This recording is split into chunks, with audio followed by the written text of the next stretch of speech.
kaya di ka na makabalik sa flip top napaka-user ng tao. Doon sa mga battle MC na nakatulong para mapabagsak ang pangil sa pangil. Balik na naman kayo sa pagsasaka. Badang at Akata nagkakainitan sa social media. Pangil sa pangil, bumagsak daw dahil sa mga MC. Ayon kay Badang, sa pagpasok ng taon na isang anunsyo mula kay Phoebus ang bumungad sa internet tungkol sa pag-dissolve niya ng ligang Pangil sa Pangil na ikinalungkot naman ng ilan. At dahil sa success ng unang Matira Mayaman tournament na ginanap last year, ay marami ang umaasa na magkakaroon nga ulit nito ngayong taon.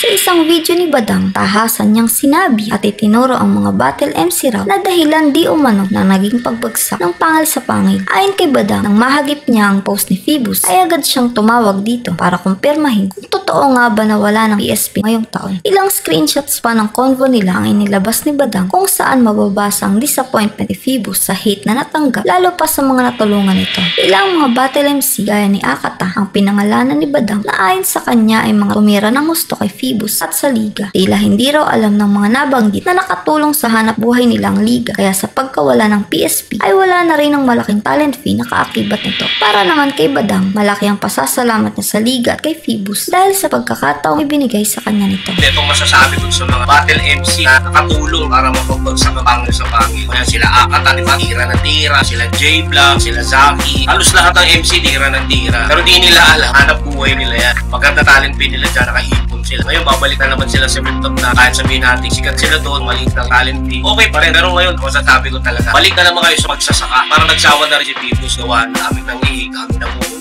Para sa akin lang, itong isang taon na nagdaan, lumakas talaga din yung flip-top dahil sa PSP kasi nagkaroon sila ng kompetensya. Para sa akin lang, tumaas din ang mga talent fee doon. Sabi sa akin ni Sherna, parang nauga din si Enigma, kaya nagtaasan ng mga talent fee. Mga rap artist na mga tira na tira, nagutom kayo ngayon, nag-stress ni Phoebus yun. Pag tira ng mga artist, binibigyan mo ng trabaho, kaya yung mga hater nabuuan para tirahin ng PSP. Ngayon, ang mga maasa lang sa rap battle, balik kayo asa sa magulang. Sa isang video na tila pagbabalik tanong ni Akata kung saan makikita sila ni Enigma na magkasama, umago naman ang atensyon ng netizen ang komento ni Badang. Ayon sa kanya ay wala na raw pag-asa pang magkaayos sina Arik at Akata dahil sa pagtirang ginawa nito, lalo na sa mga battle niya sa PSP. Nabanggit rin daw ni Sherna na talagang galit si Enigma kay Akata at Lanzetta, kaya naban ang mga ito sa flip-top. Taliwas sa trato raw kay Badang na pag-welcome sa kanya rito kapag bababa siya sa flip-top. Matatanda ang nagkasamaan ng loob ang dalawa ng tirahin ni Akata si Enigma at ang liga noong laban nito kay Poison 13. Mukhang ang komentong ito ni Badang ay nakatapik ng konting inis ni Akata, kaya sa sumunod na post ng MC ay shinare naman niya ang maikling komento ni Badang sa isang trending na issue. Triggered si Badang sa ginawang ito ni Akata, kaya naman sa isang video niya idinaan ang babala rito na wag na siya nitong gamitin para sa content. Tinawag niya ring user si Akata dahil dito. Akata, kung na akong gawing content kasi matagal na akong tapos sa mga ganyang bagay. Nananahimik na ako. Kung na akong damay sa mga ganyan. Komento ko yun, rapatang ko yun. No? Kung gusto mo lang kumita, mag-vlog ka lang dyan. Kung na ako damay sa mga